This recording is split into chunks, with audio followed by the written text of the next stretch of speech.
maa ngi ñëwaat ci kanam tuuti alors Elimane Kane situation bi nga xamante ne moom la Sénégalais yi di dund ñoom saa yu ñu régime bi fi nekk saa yu génnee wax ni li fi régime bi fi nekkoon bàyyi moo ko waral gis na ndaw ñi li nga xamante ni moom la Daouda di bañ a dégg ndaw yi moom ñu bëri si ñoom ñu ngi jël gaal gi ndax tey rek gis nañ 44 candidats nga xamante ni ñoo doon jël gaal gi 15 yi nekk ay sénégalais ñu intercepté leen si village bi ñuy wax Felane nekk ci arrondissement bu Djilor département de Foundiougne alors yooyu la ndaw lan la seen yaakaar moo tas wala ñi fi nekk ñoo leen joxagul li nga xamante ni moo tax ñu war a mën toog si réew mi. ci wàllu ndaw yi moom yaakaar yaa gën a tas. si lan régime bi ak ñi fi nekkoon ak. non dafa yàgg rek c'est-à-dire ñun dañu am ay problèmes structurels. yoo xam ne tant que indiwuñu ay réponses structurelles. du sotti. changer ay nit teg fi ñeneen du ko régler. dégg nga problème structurel yooyu mu ngi si suñu économie ni ñu ko teggee. c'est-à-dire une économie extravertie comme nu mu mel nii nga xam ne ni yow daanaka lépp li ngay soxla lu si ëpp danga koy jéggaani amuloo production boo xam ne ni développé nga ko amuloo politique industrielle bu taxaw daanaka mosul am Sénégal koo dul produire nag ba pare même li ngay lekk li ci ëpp muy jóge feneen di ñëw dina xaw a doy waar nga jox say doom liggéey parce que liggéey bi lu tax xale yi di dem li may wax mooy xale yi yàgg nañoo dem dañu ngi kon ne dem ba tey lu tax ñuy dem mooy liggéey bu politiciens yi fi nekk ñu jox leen ñu yore nguur gi di ko doxal boobu ba léegi war a def ba tax ñoom bu ñu exploité suñu ay ressources yi fi nekk mu commencé surtout ci agriculture ba ci yeneen ressources naturelles yi nga daal lu koy wëlbati fii ci suuf ci dëkk bi ci wëlbati boobu nag ci ngay créer emploi de masse suñuy wax industrialisation mooy loo xam ne de masse lay doon emploi de masse yooyu nag moom mooy tax nit ñi xale yi mën a toog fii mais loolu su amul c'est-à-dire matière première bi ngay jël dugal ko yóbbu ko port wala aéroport directement mu dem feneen mais moom la xale yi di topp yaa ngi yóbbu liggéey bi loolu la xale yu tax topp comme amul bu ñu amul ñuy jiggu si avion yi dem Nicaragua loolu la ñuy wuti parce que li ñu waroon nekk fii tey leen fii lañ jëlee ko directement ci caro usine yóbbu donc économie bu doxee noonu doo régler problème mu emploi bi xam ne c'est un problème structurel parce que problème emploi encore une fois ñu def nañ ci benn tableau ne yàggul dara ak le bureau d'évaluation des politiques publiques ki nga xam ne professeur Mounirou Ndiaye moo koy lijjanti c'est-à-dire mënuñu continuer rek di am des solutions micro c'est-à-dire doo gérer sa affaire boobu comme si yow entreprise nga yore di jël li nga soxla pour ku lay liggéeyal par rapport ak yow li nga xam ne ni moom la entreprise bi war a produire jaay parce que entreprise boo gis marge bénéfice lay wut mais réew état wutul bénéfice état dafay def loo xam ne ni day am impact social économique et cetera donc problème emploi bi il faut ñu am une perspective macroéconomique pour lijjanti ko te loolu nag dem na ba ci ni ngay financer ce développement avant bi ma lay wax ni ñun def nañu beneen table bu njëkk a def c'était sur le financement de l'agenda 2050 gën ci ay pistes yu bëri donc tant que jëluñu ay mesures fortes de rupture par rapport aux politiques publiques mbir mi du sotti te loolu nag je crois que loolu foofu la yaakaar gënoon amee si régime bu bees bi parce que dans le discours du PASTEF et de la plupart de ses alliés c'était donc des ruptures une économie endogène ba tey nii ñu ngi koy wax parce que même dans la presse quand le premier ministre en le présentant dit que nous allons avoir 90% des ressources qui financent le presse à partir des ressources endogènes mais yooyu dañ ko war a jëmmal mais loolu dafay liggéey boo xam ne ni du xëy rek nekk il faut nga xoolaat affaire bi parce que boo xoolee nga ñëwaat ci presse bi loolu ñu bëri ànd si mais ñoom suñ ko teg mooy surtout si fiscalité bi fiscalité c'est vrai c'est un moyen de mobilisation des ressources mais c'est pas le seul moyen ñoom waxoon nañ fi yoo xam ne waxatuñ ko léegi te pourtant affaire bi foofu la nekk waxoon nañ fi yoo xam ne waxaatuñ ko léegi muy yan xam nga ñu ngi wax sànq présentation wu agenda 2050 bi xam nga man invité woon nañ ma bi ñu koy présenté ci débat bi j'avais posé la question directement au Premier ministre et aux économistes qui étaient là-bas ma ne leen qu'est-ce que vous faites du levier monétaire lu tax kenn waxatu ko fii ñu tontu la ku njëkk a tontu mooy El Amin Lo Al Amin Lo waaw mu ne ñun bind nañu ci document bi que ni levier monétaire bi dañ koy utiliser pour financer développement bi ba pare mu ne ñu ngi koy yaakaaree nag ci réforme yi nga xam ne moom lañ nekk di def BCEAO premier ministre ñëwaat ci waxaat même chose mu ne ñu ngi xaar réforme BCEAO yi pour loolu mën a sotti. te Al Amin Lo moo jiite woon BCEAO. waaw moom BCEAO la nekkoon. waaw BCEAO la nekkoon tout à fait fii tout à fait. donc parce que lu tax loolu lu ñu doon xaar mooy parce que levier monétaire pour nga utiliser ko il faut nga am vraiment une véritable banque centrale quoi.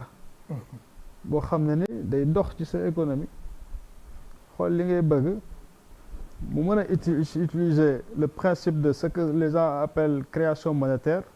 ñeneen ñi di ko woowee pudiquement le service public monétaire. parce que dafa am sens loolu le service public monétaire. parce que création monétaire boo ko waxee dafa am ñoom dañuy tiit. non création monétaire il pense à la place à billets. mënuñu defar ay billets day indi inflation day yàq et cetera non le service public monétaire. yooyu dafa am ay théorie économique yu ko fi teg ah la nouvelle la théorie monétaire moderne mooy sukkandiku base bu ñu koy basé wu. pour mën na ne yow boo amee sa monnaie bopp nga am sa banque centrale bopp. yow mën nga lebal sa bopp li nga soxla ci sa monnaie bopp nga investir ko. su boobaa yow sa économie di nga ko doxal mais fekk nag nga préparer économie boo xam ne ni da lay wóor na kii day produire. parce que effectivement boo utiliser levier boobu te amuloo ay structure de production yu wóor da ngay indi sa bopp problème donc mais loolu bu nga ko utiliser parce que lu tax nga mën ko utiliser mooy force de travail bi am nga ko jeunes yi ñu ngi fi bari jeunes yaa ngi fi mais am na la war a def ci jeunes yi tamit c'est-à-dire foog nga tàggal leen ba ñu am des capacités c'est-à-dire formation ba ñu am ay capacités am ay compétences mais aussi foog nga am ay politique yoo xam ne ni di nga régler yenn problème par exemple xam nga problème foncier bëri na fi foog nga régler ko pour nga mën a mettre en valeur suñu suuf si fi nekk pour ku si nekk taxaw am xam-xam nga mën ko yóbbu ne fii boo fa demee da nga bay mu daal di produire. am na solo foog nga def yu mel noonu foog nga aussi nga dem ba li nga xam ne mooy suñu ressource naturelle bi nga xoolaat nu ñu koy gérer. ba nga am ci maîtrise. parce que ni mu doxee nii du sotti parce que xam nga ne boo jëlee suñu ressource naturelle contexte bi fi ñu toll code yi fi nekk ak type de contrat yi signé daanaka ñun lu néew nga si am. parce que li ñuy wax si modèle bi fi nekk nii fi ngay gën a yaakaar ne di nga ci mën a am mu soxlaal sa économie mooy cette fiscalité bi mais foofu aussi am nay problème parce que tant que maîtriser wuñu les stratégies d'optimisation fiscale entreprise yu mag yi fi nekk di ñëw fiscalité bi di nga ci am dara mais li nga ci waroon am sa part d'impôt bi nga ci waroon am doo ko ci àgg. très bien donc loolu ak tamit nga fexe ba yow nga gën a nekk ci biir capital bi buy investir pour am maîtrise vraiment ressources naturelles su boobaa yow di nga mën a décider que ni man sama or bi kenn dootu ko jël fii dugal avion directement yóbbu jaay feneen am na solo yóbbu koy raffinerie fekk muy amu fa raffinerie or amuñu ko. loolu laa lay wax c'est-à-dire que au moins boo fi amoon raffinerie or nga koy defar su boobaa yow yaa ngi créé ay liggéey foofu mais fii tey suñu bijouterie yi bu ñu soxlaa or dañuy dem Dubaï. raffinerie yi ñu si ëpp Suisse lañ koy yóbbu après ñu yëm yóbbu jaay ko ci yeneen ci marché yi et cetera te or bu bëri fii lay jógee wala Mali et cetera. donc foofu lay laaj ay politique yu courageuse yooyu nag la ñuy xaar ñëwagul. volonté politique waaw loolu rek parce que régime bi fi nekk tant que deful loolu dina continuer am les mêmes problèmes avec les jeunes. parce que duñu am liggéey. tey tamit loolu dafay gën a empirer situation bi nga xam ne ci lañ nekk. parce que tout simplement jeunes yi dañuy gën a yokku. am na solo gën a bëri. très bien donc affaire bi c'est vraiment un problème structurel. am na solo mu laaj ay réponses structurelles. très bien voilà alors Déthié Diouf jeunesse bi jamono ji ñu bëri si ñoom ñu doon xaar tamit régime bi fi nekk tamit gëñ leen si ay jafe-jafe ñu nekk waaye dafa mel ni ñu bëri si ñoom ñu ngi toog di xaar ndax ñu ngi dund jafe-jafe ak mettitu situation économique bu dëkk bi ak sociale. li mën a am mooy da ngay xam na ne cette jeunesse est très angoissée ndax rupture maanaam dammel yu ñu woote ba tey amagul changement moo fi am rek. wala tax changement. ndax xam nga tey boo xoolee maanaam bon ci luñ doon dégg tey da ngay gis ne maanaam dañuy jël diw. Elimane moo nekkoon fi directeur général. dindi nañ ko changé nañ ko ak Daouda. looloo fi amagum maanaam amagul. ñu ne ok nga gis ne dindi nañu lii par exemple fii lii la woon nañu éliminer agence yi nañu éliminer lii nañ def lële. donc boo xoolee moyens yi ñu am yëpp ci ay moyens de fonctionnement lañ koy jëmale. waaw te bor baa ngi bare man d'accorduma ci. ñu naan noonu li ñu fi fekk xam nga lu mën a am maanaam on ne peut pas toujours se référer à ce qui s'est passé. si régime bi fi jàll. non man je ne suis pas d'accord moi je soutiens je suis de la coalition Diomaye. Diomaye président yaa may déglu mais dafa am loo xam ne man d'accorduma ci. parce que liñ fi fekk maanaam yow booy hérité nit ñi dañoo mer. d'accorduñ ci li fi amoon moo tax ñu ne la ñu jëlee la fi. di xaar ay solution yaa may déglu kon buñ la fi jëlee yow nga wane ne man bu ma ñëwee affaire bi day dox rapidement maanaam da nga war a ñëw fexe affaire bi dox rapidement. xam nga damay jël kaawu Corée du Sud. micro bi ndax man maa jiite diggante xaritoo Sénégal ak Corée du Sud. oui. réew moomu tolloon nañu ci réew moo am guerre ñu coloniser ko mu def guerre defaat guerre. mais ñu tolloon. ci fu nga xam ne maanaam institution internationale dañ ne même dans 100 ans. ce pays ne se développerait pas. mais maanaam fii ak téeméeri at réew mi mënul développer wu. président ba fa nekkoon di jooy naan non guerre yi dund ak yu demee noonu ku ñuy wax général Park daal di koy coup d'état ñu pousse ko daal di ne acca xam nga nit ñi d'abord li ñu njëkk a war a def mooy lijjanti nit ñi mën a produire lu ñuy lekk. au lieu ñuy dépendre ci importation ay ceeb ak yooyu xam nga la. xam nga tey bi ñu ne wàññi nañu ceeb bi ban ceeb la ñu wàññi xam ban ceeb la ñu wàññi. mooy ceebu importation mooy ceeb bi nga xam ne ci yenn réew yi fas yi lañ koy jox. kon maanaam ñu ngi favoriser feebar. te pourtant il est possible tey li ñu yore dans la vallée li ñu yore en Casamance li ñu yore ci ay espace mais pourquoi on pousse pas les jeunes et on les encourage pas à aller vraiment voilà dem bayi. dafa mën a nekk mais defuñu loolu tey ñi nga xam ne ñoom ñooy ouvrier yi parce que dafa am classe bu gën a bëri mooy li daaw de peut-être mat nañu ay 5 millions quelque chose comme ça mais ñooñu bu fekkee ne dañuy dem leb ci banque bi débrouiller wut matériel jënd ay affaire defar ay table defar bu dee ay menuisier lañu ñi defar ay dàllu ngaay ñi defar ay loolu ñu pare kan moo ko war a absorber kan moo ko war a jënd état. état du jënd léegi da ngay defar ba mu rafet ñu gis mu rafet gaa ñu romb ko fi dem bu ñu def commande ñi ngi dem Chine ñi ngi dem loolu xam nga la donc on n'encourage pas ceux qui font l'effort de produire, de développer ingéniosité, de développer des choses solides, on les encourage pas duñ leen dimbali. waaye léegi ñooñu boo leen dimbaliwul dañ la naan kon à quoi bon ndax xam nga ñan ñuy tëj seen kii buñ naan ay Nicaragua ak ay yooyu xam nga ñan la. mooy ouvrier yi liggéey. di dajale seen xaalis xam na ne seen xaalis yi ñu dajale yëpp seey na. kon nga ni nga dégg ñu la Nicaragua 5 millions 3 millions nga nit ñi fu ñu jëlee 3 millions. kon dafa am lu nga xam ne dañ koy war a vraiment changer paradigme bi. mooy favoriser la production et le consommer intérieur. Il est possible de produire li ñuy lekk ak lu ñuy consommer fii il est possible de le produire. mais loolu état moom mooy piloter commande publique bi ñu yëkkati ko minimum bi ñu ko war a def au minimum c'est 50%. 50% mais bu àggul foofu ibbi woo possibilité pour nit ñi mën a dem capter ji liggéey bi pour mën a liggéey. am na solo. alors donc. oui jeunes yi aussi xam nga boo demee ci seetlul benn affaire ci kiosque yi ak yooyu bu njëkk ba paa yi mag ñi retraité. ak yooyu ñoo fa nekk. mais léegi c'est-à-dire on se fie au hasard.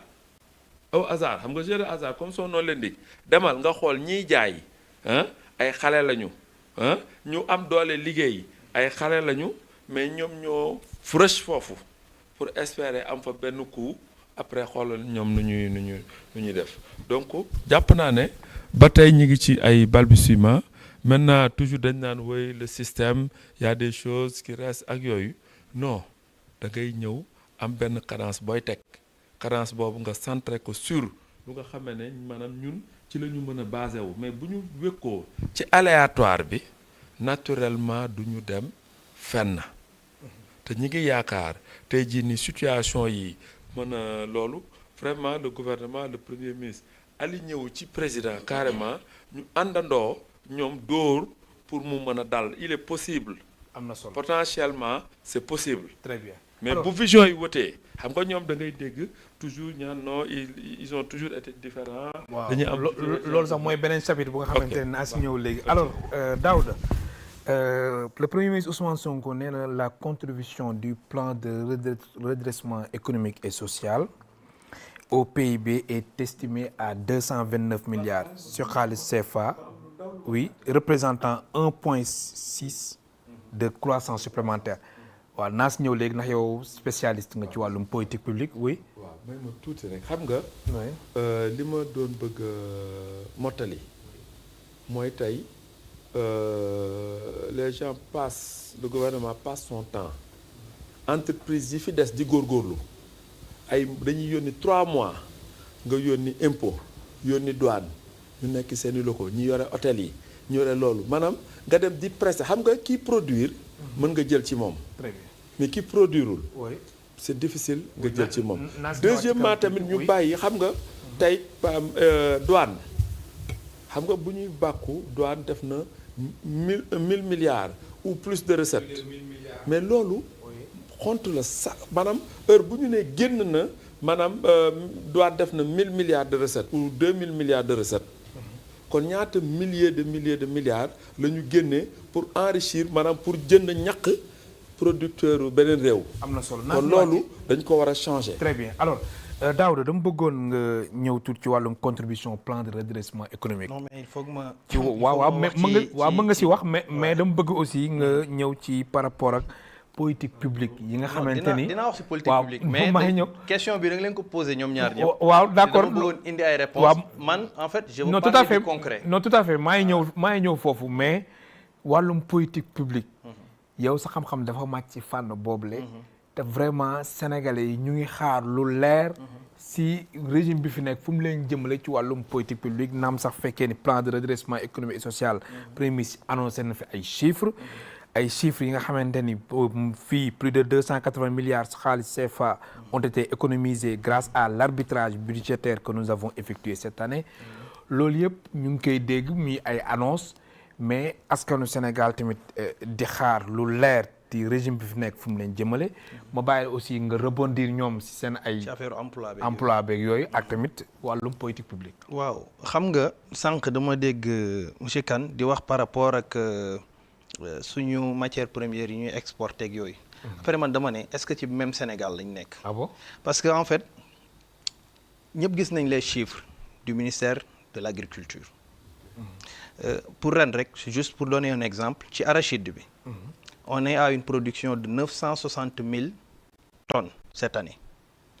ci ceeb bi ngay wax on est à une production de 998 000 tonnes. arachide bi. pour wax la rek effort yi nga xam ne gouvernement mu ngi koy def. damay wax ci processus production bi gouvernement subventionné à hauteur de 130 milliards. pour rek mën a développer la filière et aider les agriculteurs. te parmi les 960 000 tonnes yi nga xam ne moom lañ récolté dañoo denc pour li nga xam ne dañ koy soxla pour le fonctionnement fii ci dëkk bi lu ñuy jëfandikoo. ci loolu avant semence yi sax je donne les huiliers par exemple les huiliers bu ñu fàtte ni aussi c'est un secteur qui a été relancé. Oui. Avec l'arrivée de ce gouvernement Sonacos ak yooyu yëpp les huiliers dañ leen siy dencal 300 000 tonnes. ci li nga xam ne moom lañ am comme production dinañ ci génnee semence donc là ñu ngi sóoraale ni on ne doit pas dépendre de la semence qui va venir de l'extérieur sóoraale nañ semence lu toll ci 70 000 tonnes. li ci des nag ci loolu la ñuy basé wu ne war nañoo mën a génnee ak peut-être ñi nga xam ne mooy les petits transformateurs. mën cee séddu pour mën a kii nga dem aussi ci ceeb bi tey le premier ministre mu ngi koy wax. on a ces 998 000 tonnes la première chose bi nga xam ne mesure bi ñuy jël mooy dañoo bëgg a freiner l'importation pour permettre aux Sénégalais ñu mën a consommer loolu mais mieux dañoo bëgg a yaxanal parce que Sénégal bu leen fàtte ne dafa am ay prison premier ministre wax na ko maanaam le secteur pénitentiaire l'armée la police la gendarmerie ñi nekk ci caserne yi ba ci université yi maintenant au lieu ñuy jël ceeb bi nga xam ne dañ ko importé woon mu ñëw ci dëkk bi ceeb bi nga xam ne dañ ko produire fii lu ci bëri dañ ko bëgg a jël orienté ko foofu noonu pour wax la ni ay mesures ñu ngi koy def pour maanaam la souveraineté économique ñu mën ko garder combien de fois des mesures ont été prises bu événement jotee ñu gis ni suñ producteurs yi dañoo produire soble bu bëri wala ñu produire pomme de terre bu bëri ñu tëj frontière yi pour permettre leen ñu écouler ça ce sont des mesures yoo xam ne c'est des mesures courageuses maintenant comme li may wax gouvernement buy doog a ñëw la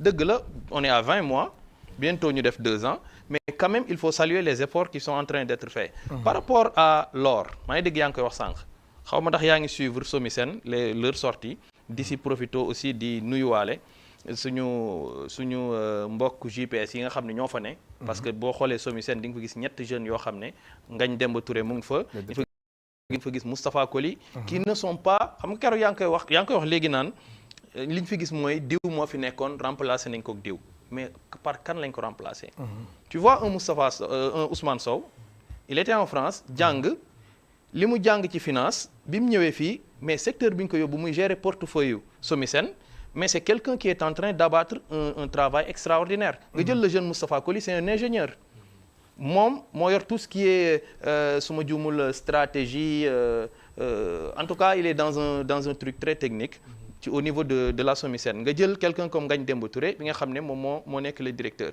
actuellement ñu ngi nekk di liggéey pour avoir un comptoir fii au Sénégal buy permettre à nos artisans ñu mën a am fii nii or bi nga xam ne Sénégal lañ ko produire mais aussi ñoom ñu mën ko jël mu nekk seen matière première ñu liggéey ci te liggéey bi commencé nañ ko bientôt vous allez voir que am nay actes yu ñu ci teg et des résultats dina ci génn pour wax la ni rek actuellement sur tous les secteurs il y a des efforts qui sont en train d'être faits yaa ngi wax ni jeunes yi dañ pour ñu dem si je pense que gis nga les zones agricoles yi nga xam ne moom la ñu nekk di installer que ça soit au sud que ça soit au centre wala dans le nord et il y a des milliards qui ont été injectés et lépp ñi nga xam ne les premiers investissements ça vient du plan de redressement économique et social donc zones yooyu ce sont des zones qui sont en cours d'aménagement et les jeunes aussi sont en train d'être formés boo demee ci benn direction bu mel ni 3FPT mais presque chaque 2 mois 3 mois ñu won la benn génération de jeunes ñii ñu former leen ci informatique ñii ci métiers yi nga xam ne c'est des métiers de la terre ñii ñu ngi ci yeneen filières et des bourses qui sont données jeunes yi ñu ngi formé wu. Par rapport ak l'immigration gis nga dëkk yi gën a développé ci àdduna sax ñoo dàq tukki yàlla moo tëgg nit ci bëgg di génn Sénégal bu ñu ko développé woon ba mu raw Dubaï sax du tey jeunes yi dañuy dem nit ñi ñoo bëgg a tukki nit moo bëgg di découvrir feneen man jeune la maa ngi woon Sénégal. waaw mais ak i tukkeem tamit de. ak i tukkeem waaw dëgg la am na ñoom ne tukki koom la ñuy dem. waaw maintenant nag. waaw li ñu war a wax mooy. am na différence de. essayer d'avoir une politique qui nous permet de pouvoir avoir facilement des documents de voyage. ñu bañ a am ay restrictions ci yeneen dëkk yi te laakaar naa loolu c'est une volonté politique. Par rapport à la politique monétaire je pense que fekkee nga wala seetaan nga le discours du Premier ministre et il l'avait fait devant le président et son homologue de la Guinée-Bissau bi mu naan affaire bi c'est une volonté politique. Parce que tey Sénégal mënut a nekk si dans une zone monétaire une zone économique ba pare bëgg ne man damay demal sama bopp kese may defari sama monnaie bopp lu mu mën mooy di dem vers ses partenaires yi nga xam ne ñoom ñoo ko wër pour que ñu mën ensemble marcher vers cela. Parce que bu fekkee ne dañ ko bëgg a xool à l'image continentale dina xaw a métti ñu def ko dans l'immédiat mais si on procède par cercle concentrique ñi nga xam ne ñoo bokk zone commencé di regrouper wu te loolu am na. Maintenant nag il faut une volonté politique pour aller vers ça et naturellement ñun Pastef programme bi ñu indi ku ko xam ne c'est du souverainisme amul lenn loo xam ne ci pàcc programme bi di nga ko xool naan ñii dañoo ñëw pour jéggaani ji dëgg la nag munoo dund yow kese recroquevillé wu ci say moyens il faut nga génn dem ci yeneen réew yi am ay partenaires te actuellement ñun ñu ngi diversifier suñu partenaires. On ne dépend plus que des institutions de Bretton Woods bàyyi nañ newul ni dañoo bàyyi Banque mondiale wala FMI mais ñu ngi diversifier suñu partenaires bu ngeen xoolee voyage yu bëri premier ministre dëkk yi muy dem ci dëkk yoo xam ne la mën nañ la financer à des taux yoo xam ne du doon taux yu métti. et daf lay permettre à ce que tu puisses conduire les politiques publiques. Abu Dhabi si la bokk mooy voyage Abu Dhabi si la bokk te premier ministre nee na. ñu ngi ñaan yàlla nee na am na luñ fa togg loo xam ne. si fan yi néew mais loolu Sénégal yi dañ ko war a xam. waaw mais ndax moom ba muy dem si Madiambal Diagne nañ ko yëgee. non xam nga mu def tweet. xam nga mais ba mu demee ba ñëw. waaw conseil des ministres amul benn ligne buñ si wax. si mais dafa am loo fàtte. waaw ba léegi nii Sénégal yi xamuñu non dafa am loo fàtte est-ce que xam nga ne mission bi continuité la dañ njëkkoon nañ fa dem. oui ñu toog ba mu instant foofu amoon des troubles. amoon na ay yëngu yu fa amoon ci wàllu guerre ak yooyu. mais d'accord nga ak man que ni premier donc ministre mission boobu jotul woon yegg. non attends. mission boobu jotul woon yegg donc là c'était la suite logique de ce qu'ils étaient en train de faire. mais ba tey du ñu informer Sénégalais yi. non mais après gars yi informé nañ boo duggee di nga gis que ni le premier ministre même le président de l'Assemblée nationale communiqué na si ne. président de l'Assemblée nationale quoi qu'on puisse dire institution la ci dëkk bi nee na premier ministre dafa dem mission moom ak ay équipe am. te tamit wane nañ ko à la télé aussi xaalis quoi. la télévision li ana nationale xaalis bi. mais wane nañ ko à la télévision nationale tey le premier ministre dégg nga ko ci biir discours am nee na fañ demoon am nañ yaakaar ndax am na luñ fa lijjanti loo xam ne ngeen may ñu tuuti rek ci fan yi néew incha allahu rabbi bu si cat duggul di ngeen ci am sërite bu neex donc nañ ñaan yàlla parce que aussi quoi qu'on puisse dire on est tous des Sénégalais bu ñu amee mbekki yu mel noonu dañ koy apprécier. mais Elimane voyage Abu Dhabi bi moom gis nga